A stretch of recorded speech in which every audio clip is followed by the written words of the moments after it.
somebody noticed last time that the choice of visiting scholars in this class could make the class rival Sweden in its suicide rate. And I think people were getting to the point where if I brought in one more absolutely deeply despairing person who would tell us why we should cease to live and erode our life force, it was not going to bode well for you guys giving the class a high rating and maybe getting more students back here next year. The top 0.2% makes more money every year on the sale of stocks and bonds than everyone else in the society taken together. You live in a medieval society. In that sense, technically, I don't mean, that's not rhetorical. It is a concentration of economic power that is medieval, literally. The top 1% on income now has for itself, I never use the word earn here, has for itself more income than the bottom 120 million people taken together, 1%. The top 1% now owns just under half, 50%, of all investment capital in the capitalist system. Must be ultimately a change in the ownership of capital. If, one way to say what I'm writing about is, if you don't like capitalism, you don't like socialism, what the hell do you want? When I was listening to you talk, I didn't really think of this in the form of a movie. Like, I don't see how this information, I mean, I think it's really interesting, but I don't know if I'd want to see a movie about this. Well, back to when we were actually trying to figure out how to make a movie out of this. I was just wondering why we didn't talk about the possibility of, the collective action that you're describing, that you were talking about these sort of small examples, plenty of people that we all probably know that are doing things like that, collectives that exist on many different scales, and I don't really see why you didn't have a series of vignettes of small scenes of this where, you follow certain efforts of different groups to come up with different forms of democratic capitalism on really small scales. What's the reality TV show of people trying to make change? Morgan woke up one morning and thought, I don't have a lot of money. I think what I'm going to do is go to McDonald's for a month and film it and see what happens.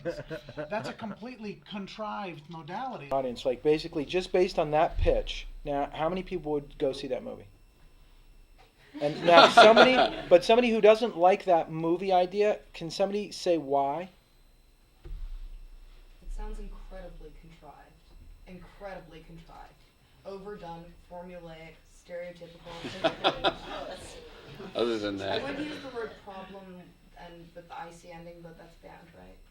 Well, I think you should take your gloves off and tell us what you really think. Okay, so somebody who else has an opinion about what you said?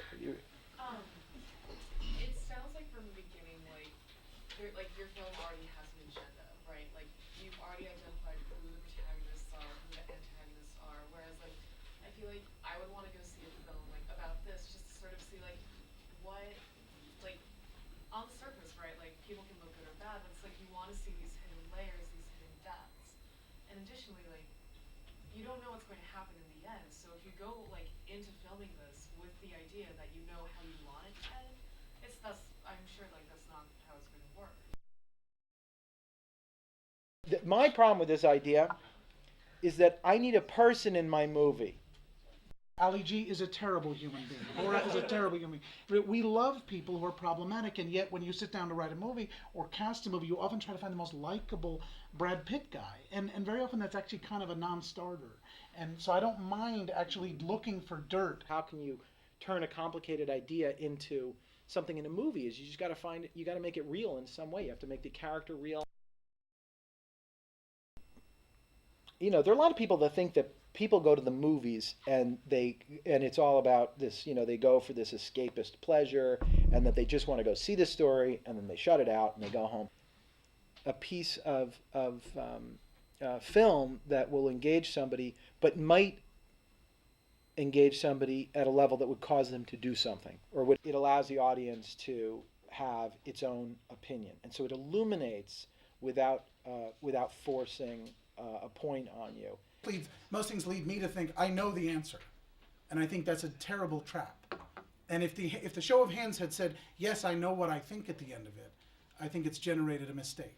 I think the test of a movie about a complex subject is that you find people still wrapped up in the vibrant discourse of I really don't know what to think. Is an important component of a dialogue that includes books and magazine articles and academic papers and a movie. And as we were saying during the break, the movie is probably the only one of those that's going to make somebody cry in the middle and is going to make somebody say, oh, right, so actually individual action can make a difference, and let me go read theory, and the combination of these two things might make me go do